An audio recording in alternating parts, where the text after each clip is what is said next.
All right. Today is Monday, November 29. This is a recap for the stock market activities today. Folks, I got a good one for you tonight. And let's start by this. Yesterday, we talked about the aftermath of the crash on Friday, or also known as the Black Friday sale, right? At least for now. And I told you it is a battle of sentiment regarding the thing.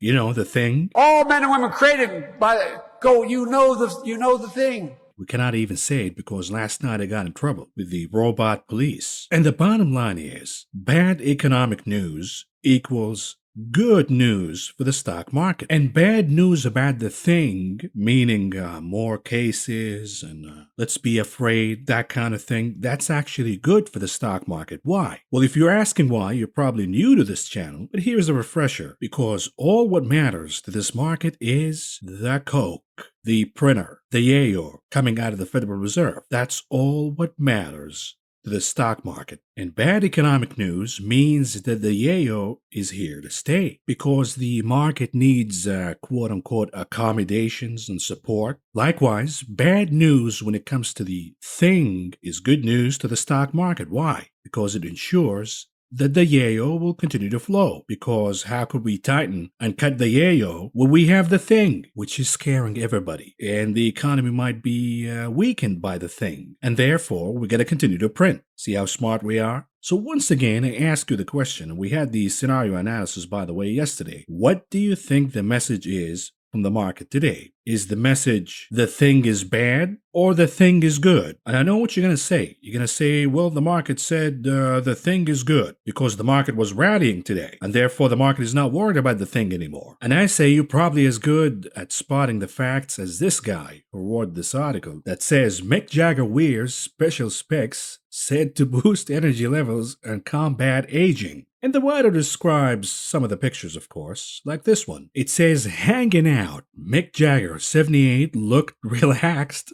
on the balcony, and he looks anything but relaxed. Or take a look at this one. It says, close. Sir Mick enjoys an embrace with his ballerina partner, who's probably a quarter of his age. And I say she doesn't look like she's embracing him. If anything, she's saying, oh my God, Daddy, are you really dying? Or should I just push you off these rails and pretend it was an accident? I've been waiting for the money. So let's deal with what we have right now. Did the market say that the thing is not bad or the thing is bad? Well, what about inflation expectations? Did they go higher today or did they go down? The answer is they went down. Matter of fact, when we look at the hikes priced in the market, they actually went down. As you can see, the hikes priced November 24th, right, in black. And then the hikes priced on Friday, which was November 26th, in blue. As you can see, the expectations went down. They were elevated on November 24th, and we were starting to panic. The Fed is about to tighten. The Fed is about to increase their tapering. The Fed will raise interest rates sooner than expectations. And ta-da, here comes the thing. And interest rates hike expectations go down. And here's another way to illustrate that. As you can see, we have the Fed dot plot forecast for interest rate hikes. And we know that this is garbage, of course. Nobody follows it. We had the November 26th close, and the expectations were that the Fed will start hiking rates as soon as March of next year. We'll look at the current forecast in pink, I guess. And that starts a little later. Let's say July instead of March. So once again, inflation expectations, did they go higher or lower? The answer is they went down. So we already know what happened here. What about the 10-year yield? Yes, it rebounded higher, I believe due to the technicals, the oversold technicals, and therefore we're seeing a bounce higher. But the action was weak. There was no bidding higher for interest rates, and we finished at the lows of the day. And by the way, after hours, yields are trading down. So I'll put that one in the thing is bad. About the dollar popped higher, rebounding higher on oversold technicals, of course, but it is weakening. And it appears that the dollar is about to show more weakness. And I say for now, this is a toss-up. It could go anywhere. It could go up or down. It's tricky Dixie after all. And therefore, we're not going to make a judgment here one way or the other. What about commodities? Well, crude oil prices rebounded higher today, also on oversold technicals. But we have yet to see if we have legitimate buying to come in crude oil futures. Matter of fact, grains were down big today. And therefore, I would say I'm leaning toward the thing is bad, because in that scenario, commodities go down initially. And then we know that the thing is stagflationary in nature because it suppresses supply and it turns demand into pent-up demand, and therefore it has a stagflationary nature. In the beginning, it crashes oil, it crashes commodities, but then we realize that these prices will rise higher because the thing has a stagflationary nature. What about the Qs? Did the Qs go up or down? I guess they went up and they erased all the losses from Friday. So what does that say? Is the thing good or the thing bad? I say it is bad. What about the IWM, small caps, reopening, right? If the message from the market today is the thing is not bad, then we should have YOLO'd airlines, cruises, casinos. Those are the names that should have led the market higher. They did not. The Russell 2000 closed in the red today. So once again, what is the message from this market? Is it that the thing is good or the thing is bad? I say the market says the thing is bad, and therefore this is good news for stocks, specifically the big cap technology stocks, the growth and momentum names. At least for now, everything could change. But for now, for today, this was the message from the market. And just in case you're in doubt and you say, oh, this guy doesn't know what he's talking about. After the bill, Papa Jerome himself, the big dog, he came out and said, you know what? The thing, it is concerning. It poses risk to the economy and complicates inflation. And I think I should print more, right? The printer is coming. Who knew that the real booster is actually the printer machine? Forget about boosters. Forget about Moderna. Forget about Pfizer. The real stock you want to YOLO right now is HP. And the ticker is HPQ, by the way, not HP. That's another company. And it looks like they're already YOLOing HPQ. That was the leading indicator that the printer machine will be in demand once again. Now, before we move on, I'd like to congratulate the trader, the mysterious trader, of course, who bought about $6 million worth of Moderna calls last Monday, November 22nd, with 4 days till expiration on Friday. And we know that they score big. And I say, you know what? Next time, sharing is caring, bro. Let us in these trades. Or ma'am. Could be Nancy for all we know. But you know, sharing is caring. When you get these insider information kind of stuff and you buy Moderna calls, let us know next time, just to help the poor citizen. But the bottom line is, mission accomplished. The thing comes out, inflation expectations go down, and all of a sudden, we don't have to stop the printer. We don't have to raise interest rates, and the party goes on. Courtesy of DJ Powell. Anyways, in focus tonight, let's talk about buying the dip. Who was buying the dip? And then what happened on Friday? We have details for you. What caused the crash, mechanically speaking? And lastly, an important message about the future of this channel. Remember all of these analysts that we talked about yesterday, from Tom Lee to the others, who came out on Friday and said, buy the dip, buy the dip, buy the dip, buy the dip. And the reason is they ran out of cash to buy the dip. They have to wait till next month. And therefore, they want you and I to buy the dip. You know what? Message received. We did buy the dip, the retail crowd. Retail investors were quick to plow cash into the biggest U.S. exchange traded funds, also known as ETFs. And that's the good part. That's the smart part. Right? Buying the dip in ETFs. Here comes the dumb part. And industries like airlines and travel stocks when the market was hammered on Friday. Wall Street dip buyers defy the thing inflation risk at their own peril. And they bought about $2 billion worth of ETFs. As you can see, the, lavender bars, that's retail net buys. And it is the highest since the summer. So aggressive dip buying. Why not? We have the recency bias. If you missed out on all the dips before, the recency bias says you gotta buy now. Until, of course, it doesn't work and you end up catching a falling knife. But until then, the recency bias says buy the dip. And retail bought the dip. So what did they buy? In details, here it is. The buying came as Wall Street broadly dumped shares amid concerns related to the thing. Friday marked the third largest day of net retail buying since the thing began, with non-tech single stocks seeing the largest inflows, according to Vanda data. So watch out here, the change in sentiment from retail, non-tech, okay? Usually the Robin Hoodiots and the likes, they YOLO tech stocks. This time around, retail is getting a little smarter. Maybe. Not sure about that. With the buying skewing toward airline and reopening stocks, animal spirits are clearly still alive in this cohort of investors, quote unquote, said Eric Liu, the co-founder of Vanda Research. He also added Friday's session was mostly about shooting first and asking questions later. Yep, sounds like retail, right? Run Naruto style, heads first, buy first, ask questions later. Matter of fact, don't ask questions at all. The buy the dip trade was playing out well for retail investors on Monday as stocks climbed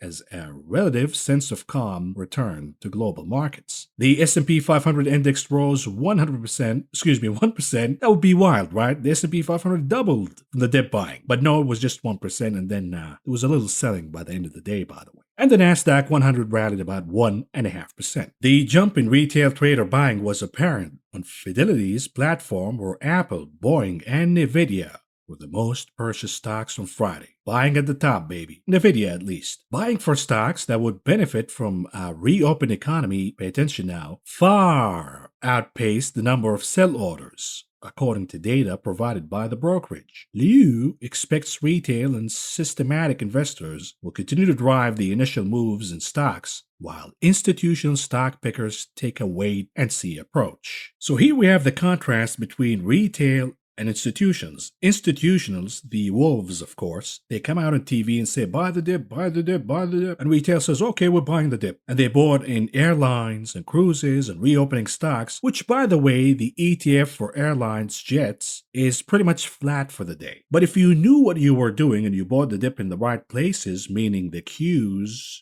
and the big cap technology names, because the thing tampers inflation expectations and therefore pushes the 10-year yield down, you scored big. So retail land is not equal. We have folks who buy the dip in anything that goes down. We have folks who are tactical in buying the dip. And then we have the institutions watching from atop as if they're sitting at the Coliseum waiting for the lions to eat the prey. But you shouldn't feel bad if you bought the dip in airlines or whatever. It doesn't matter, because you got an ally on your side. And that ally happens to be Bill Ackman, who says accurately, by the way, that the thing could actually be good, could be bullish for stocks. Why? Because Mr. Ackman knows what's up. He knows that bad news about the thing and bad economic news are good news for stocks, because they keep the yayo flowing. Now, let's talk about what happened on Friday. Why did we see the exaggerated moves, massive flush downs, the knee-jerk reactions when the news about the thing started to come out? What happened there? Well, a lot of mechanical issues. For example, a mass exodus from bets on higher rates appears to have accelerated Friday's explosive Treasury market rally. What are they talking about here? My little brain doesn't understand anything. Well, here's what they're talking about. Traders scrapped $100 billion of Fed bets in Friday's epic move. Once again, mission accomplished. From releasing the the thing. Mission accomplished. Inflation expectations are down. Traders are abandoning their bets that rates are going to go higher. Matter of fact, they pulled away over $100 billion. Here's what happens in the futures market, of course. The December 22nd futures, meaning that the Fed will increase rates December 22nd. The bet for 18 basis points. So a massive outflow, meaning the open interest was closed by almost 63,000 contracts. What does that mean? Inflation, poof, gone.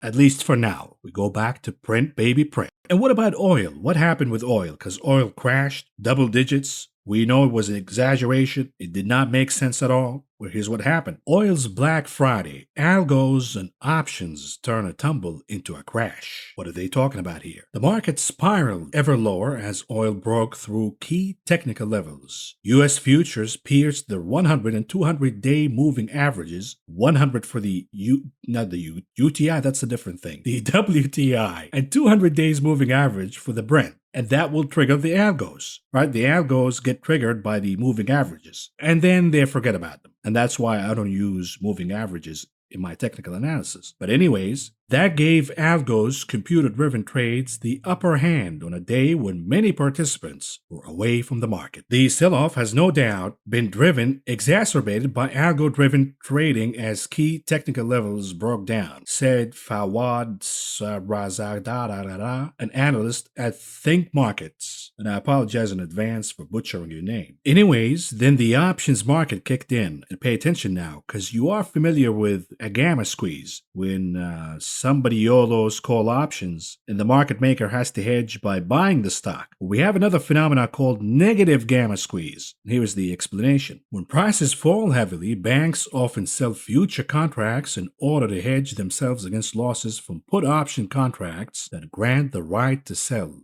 at a particular price. Banks often sell puts to producers who want to protect against a bear market. This feedback loop, known as negative gamma to option traders, was seen as a factor on Friday. So these put option holders, they get to score quick, and the market maker, the bank in this case, they hedge against losses from the put options. They dump future contracts. They write more future contracts to hedge against the losses from the put options. And this feedback loop exacerbated the move to the downside. Dealers just took down hedges, and there are shorter put options than normal, so must sell futures to hedge. You gotta do it. The options are expiring on Friday. For many, the crash is a buying opportunity because they expect prices to recover quickly when the U.S. markets returns fully after holiday and volumes return to normal. The longer-term outlook remains robust. This is a huge overreaction in terms of the market, said somebody. Oil analyst add something. This is the market pricing in the worst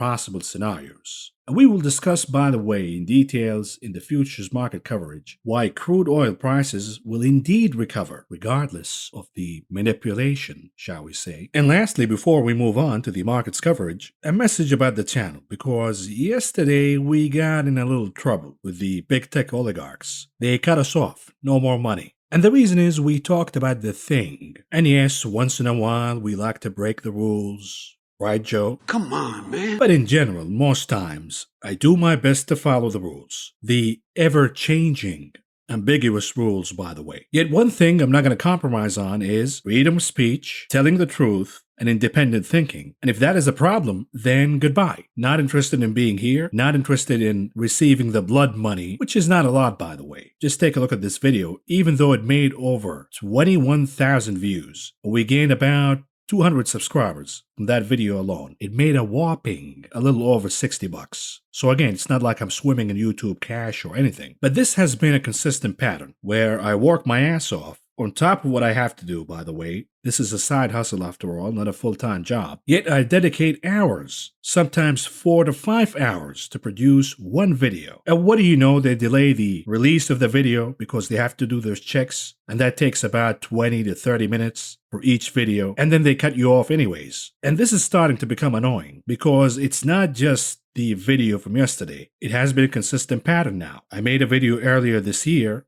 about stagflation. That got taken off. Not just cut off from funding, but taken off the platform altogether. And now, all of a sudden, everybody's talking about stagflation. We made another video a while ago talking about the Fed's crimes and motivations from pumping the market this much. That video got cut off. Fast forward, what do you know? Fed officials got caught trading stocks. Insider trading, and all of a sudden they had to retire. And by the way, it's not like I'm using controversial sources. I'm using the so-called verified sources. The New York Times, the Washington Post, Bloomberg, Wall Street Journal, and sometimes I read verbatim from the source. It's not like I'm pulling it out of my ass. But regardless, we get harassed anyways. It is really sad what's going on in the country right now, specifically from the perspective of an immigrant like myself, because in the booklet, before you come to this country, they tell you that you're going to have freedom. But just as false advertising works in fast food, for example, the burger is going to be big and juicy. And then you get a little thing, razor thin, stuffed between two buns. They call that a burger. But anyways, I'm fine with following whatever they want me to do right now. But in the long run, this is not going to work. I'm going to have to move the channel to a crowdfunding platform. We can do a hybrid model, some videos on YouTube, but the majority of the content will move away from this platform to another crowdfunding platform, which we will discuss later on. This is not the time, but I'm just giving you a heads up because I had it with these sons of bitches. Anyhow, moving on to the markets coverage today. today, starting with the performance. And here we go. The Dow Industrial Average closed in the green by 236.60 points, or a gain of 0.68%. The Nasdaq leading the pack, closing in the green by 291.18 points, or a gain of 1.88%. The S&P 500 also closing in the green by 60.65 points, or a gain of 1.32%.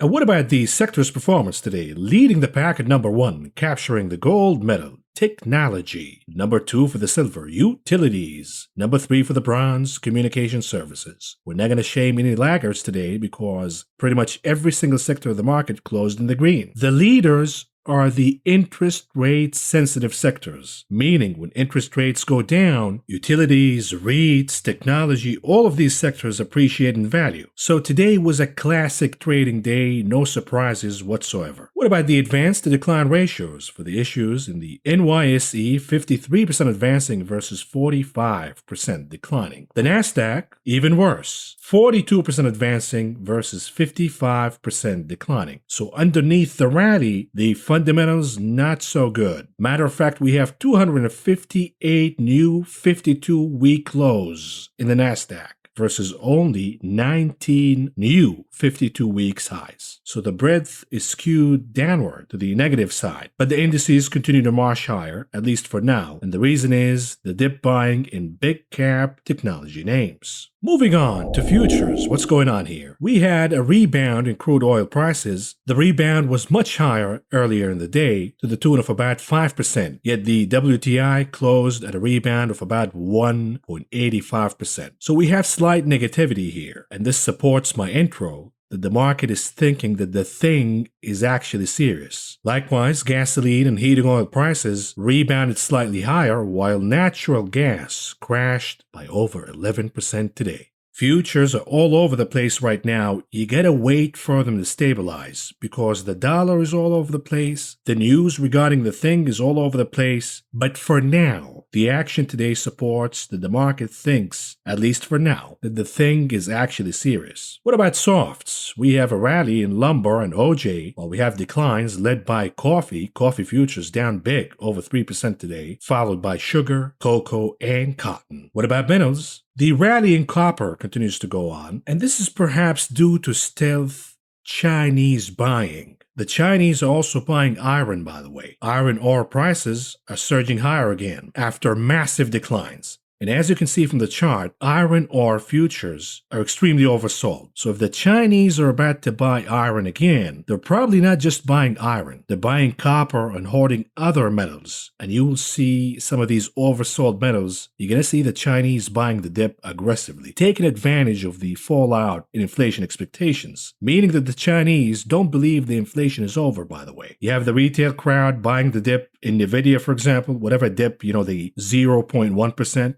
The Chinese are buying the dip in commodities. We also saw some slight gains for platinum futures, about 1% today, while we have declines for silver of about 1%, while gold and palladium closed at the flat line. What about meats? We have declines here for live and feeder cattle futures, meanwhile lean hogs futures pretty much on the flat line. The majority of the declines came from grains. Soybeans down, soybean meal down, soybean oil down, corn down, wheat down, oats down. Everything is down. Not really. We have rough rice closing slightly in the green and canola pretty much at the flat line. And before we move on, we have more threats now from the Biden administration that they're going to release more barrels from the Strategic Petroleum Reserve. Mind you, the Strategic Petroleum Reserve, also known as the SPR, has about 720 million barrels. And that is enough for about 35 days worth of use, which means the SPR is intended for emergency use only. A war, a natural disaster, the zombie apocalypse, it is not intended to be used for political gain, to tamper inflation expectations by manipulating the oil market down. And either way, every barrel lost from the SPR will cost us more to top it off. And the reason is the power is at the hands of OPEC, not the Biden administration. Matter of fact, even JP Morgan, they say prepare for $150 a barrel because OPEC remains in the driver's seat. We have the OPEC meeting coming up this week. My hunch is they're going to say, you know what? With all of these releases from strategic reserves, not just from the US, but Korea, India, Japan, China, and now we have the thing rising again, why should we increase the supply? If anything right now, OPEC and Russia are in consensus. You gotta keep prices high. And if supply cuts are needed, forget about letting go of supply increases next year. We could see supply cuts. If that happens, oil prices will surge higher again.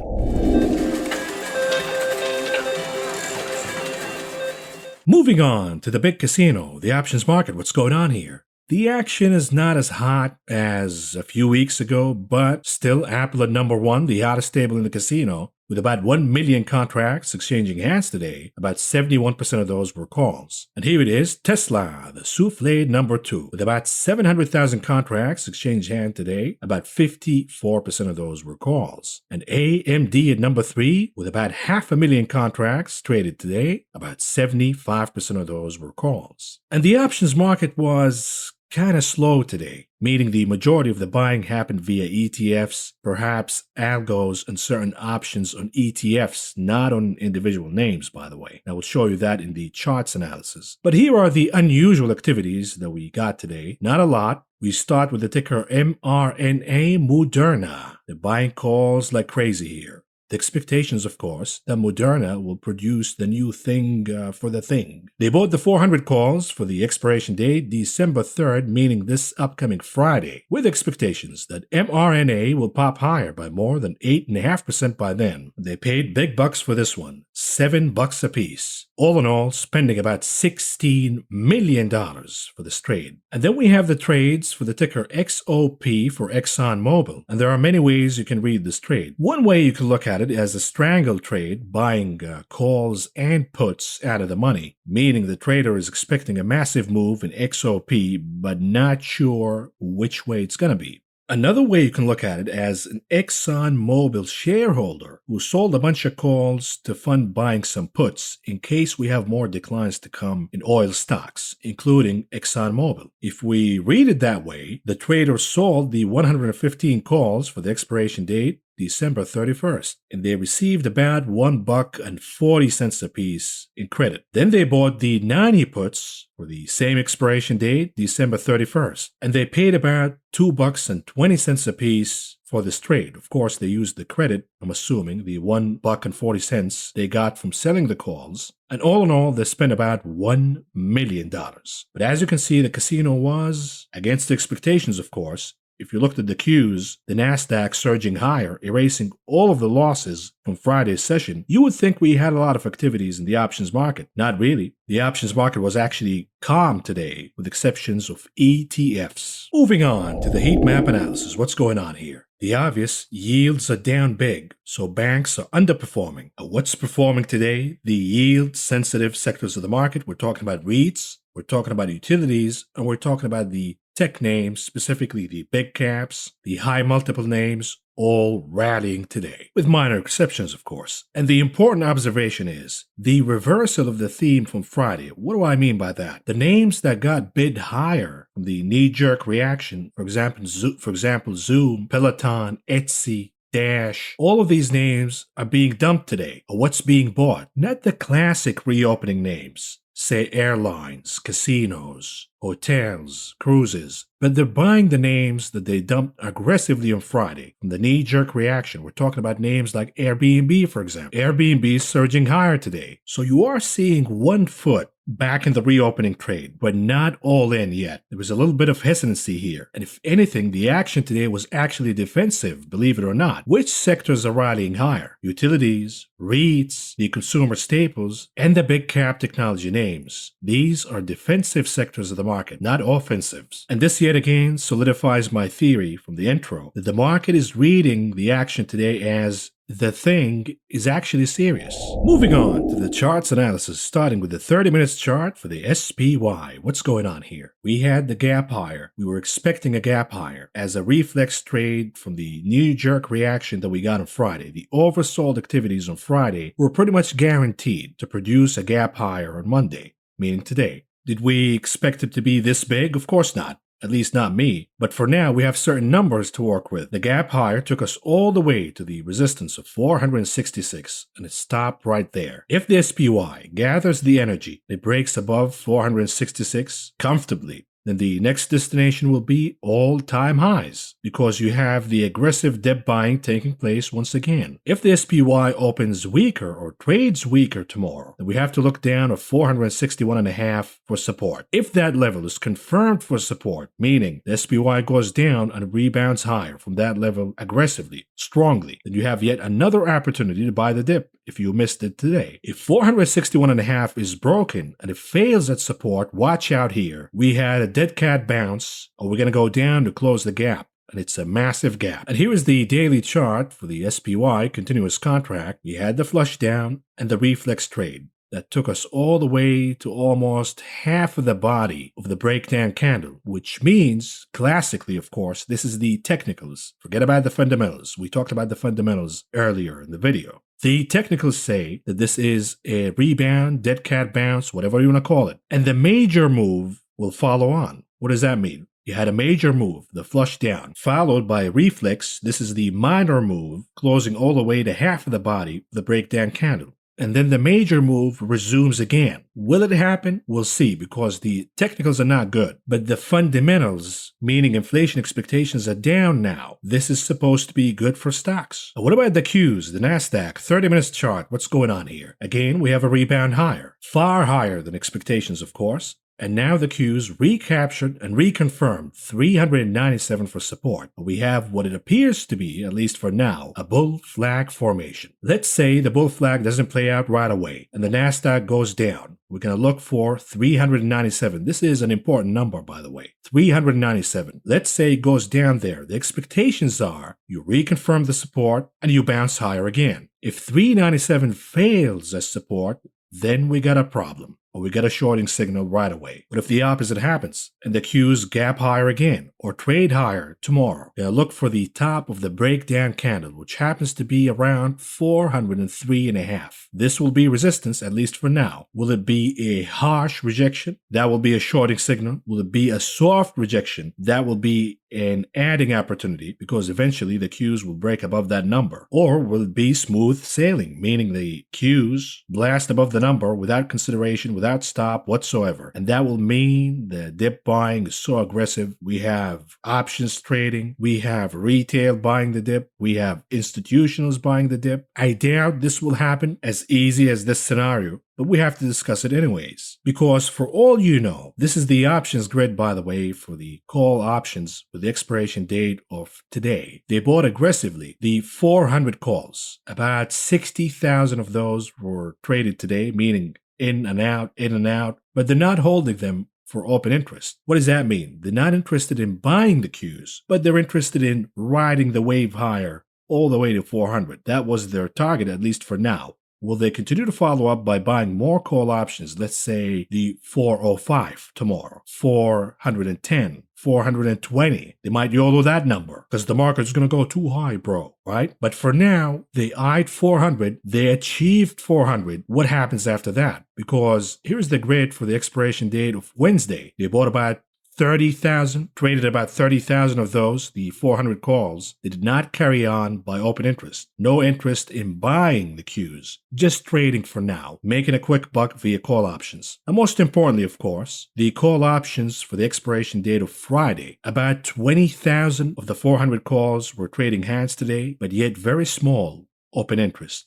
Again, not interested in buying the Qs. They're just interested in trading. What if they achieved their mission today and they're not interested in carrying over and buying call options tomorrow? What happens then? Then the action in the Qs frizzles out right away, and we had a dead cat bounce on Monday, and we resumed the pain and the downward momentum after that. Again, I'm using the mechanics here just to enhance my technical analysis. You have the fundamentals, you have the mechanics, and the technicals. You have to combine all three to be successful in this business. But for now, we're doing the technical analysis, so let's just stick to that. What about the daily chart? The continuous contract in the NASDAQ. Again, it is the battle between the fundamentals, the mechanics, and the technicals. The technicals say that today's candle was a reversal of the reversal. The reason is it closed above the breakdown candle, it reversed all the action from the last candle, and therefore it is a reversal of the reversal. Likewise, it is recapturing the channel once again, which is, by the way, from a technical analysis perspective, you cannot break out of the channel so early and expect to recapture it quickly. Not going to happen. So the technicals are conflicting here. The candle is good, bullish. The breakdown from the channel remains bearish. What about the momentum indicators? Well, we still have negative divergences in both.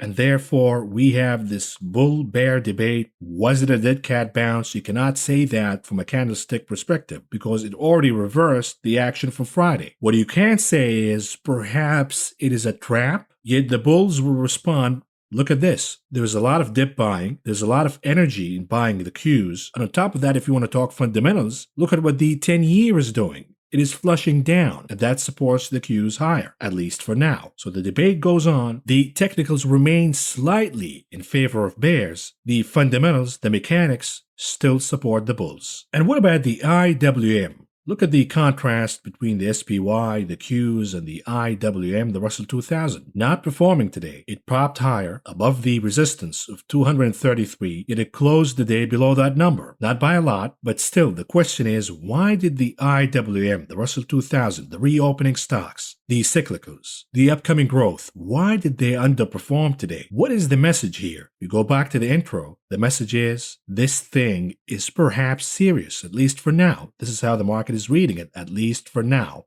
They're pumping the defensives, utilities, REITs, and consumer defensives. They're also pumping the Qs, the big cap technology stocks, because yields are being hit. But what is the supportive mechanics or fundamental wise? What is the supportive element here for the Russell 2000? There is none. So we're going to look for 223 for now. Will that hold as support? If it doesn't, then we have 218, but that will be a bad signal. But what about the dollar, the Dixie? What's going on here? It did the reflex higher. The WTI also did the reflex. Many other commodities did the same. The only sticking reflex for now happened in the Qs, the NASDAQ. But for the dollar per se, this doesn't look good. It looks as if the dollar is about to flush down, about to lose the support of 96. And if it does, we have a long way down because the next support is around 94. Here comes the conflict. If the dollar goes down, this is on paper, of course, supposed to be supportive for commodities. On the other hand, the rise of the thing will hit commodities initially before commodities start to move higher again. So you have to keep that in check. Don't assume that, oh, the dollar is about to go down, so I'm going to buy oil or any commodity right away. Be careful here. We have a lot of divergences and mixed messages, so be careful. And perhaps you want to take a hint from our friend Gold, the mature guy in the room, because he did nothing at all. Nothing. Now, from a technical perspective, it appears, at least for now, that gold is forming a bear flag. You're going to hear from a lot of technical analysts who are saying gold is forming a bear flag and therefore the next move will be to the downside. I say forget about the technicals for now. Look at the fundamentals, the two enemies for gold, the dollar and the 10-year yield. If they continue to flush down and lose momentum, then gold will pop higher regardless of the candlestick formation. The fundamentals matter more in the chart of gold. Moving on, the 10-year yield, what's going on here? Rebounded higher, the reflex higher, but closed pretty much at the lows of the day, specifically after the statement from Powell.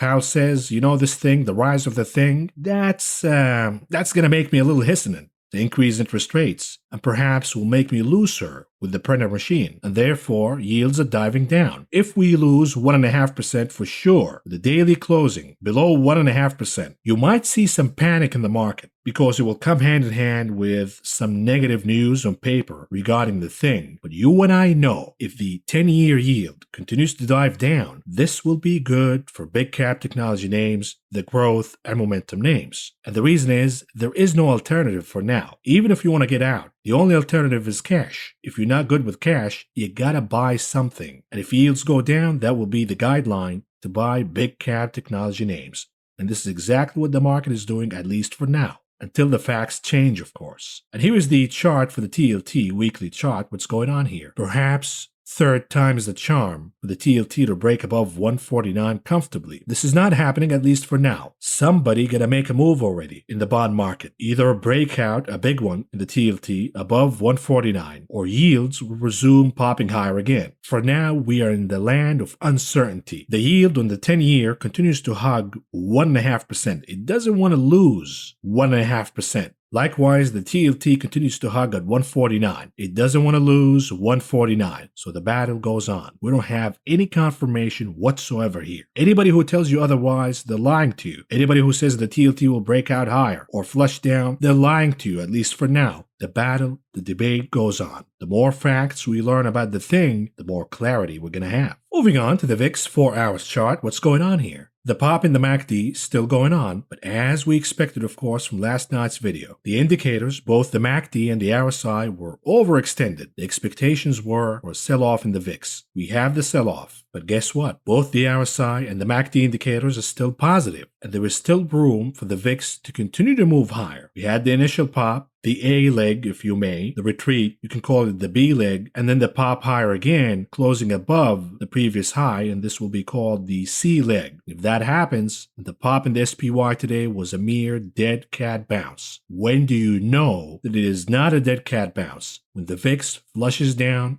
closing the day below 20, preferably on the 4 hours chart. When you see the MACD indicator creating red impressions in the histogram and crossing to negative reading, meaning below zero. This will happen after the fact, of course, because the MACD is a lagging indicator, but you can watch 20 and how the VIX behaves around 20. What about Apple? What's going on here? Nothing, no update. Still has the energy and the desire to break above the upper band of the channel. They're still buying the dip in ETFs, the Qs, which Apple is or holds the largest weighting. They're still buying options on Apple. Are they going to succeed or not? We have until the end of the week. If Apple closes above the upper band of the channel, then we have a breakout. If that happens, remember, as Apple goes, so will the market. If Apple has a breakout above the channel, then the market will make higher highs. If Apple fails to break above the channel, then we have a flush down coming for Apple with stops at 150 and 145. And this will mean that the action that we got today is a dead cat bounce in both the SPY and the NASDAQ. These are indicators, by the way. Apple, VIX, you got to combine them together. And what about Tesla, the souffle? What's going on here? Still popping higher. We still have lower highs and higher lows. Therefore, continue to say the disciplined bears will wait till 1,000. If 1,000 is breached, then you have the signal to short. But for now, I would call you the brave bear if you're shorting right now or buying puts right now, because for all you know, here's another way to look at it, by the way, from a line chart perspective. We have a consolidation range, a battle, if you may, a triangle pattern, which could break either way. The technical rules say a triangle pattern could break either way, up or down. Usually, not always, it breaks to the upside. It's not going to be easy for Tesla to pass 1200, but the breakout could be higher here. You gotta wait and watch how the breakout is going to happen before you pull the trigger. Otherwise, you're going to end up holding a bag, a big one. Tulips, what's going on here? We have a rebound from the support zone. What is the support zone? 53,200 and 55,300. We got the pop. That's check mark number 1. This is your first batch. You buy the first batch, buying the dip in tulips. The second check mark will come at 60,351.51. If BTC closes above that number, you got check mark number 2. You buy batch number 2. What is the third stop? 63,621. If BTC closes above that number, you have check mark number 3, which means you buy batch number 3, and then you let it ride all the way to all-time highs. If you buy in increments, then any failure along the way, you can easily reverse your decision,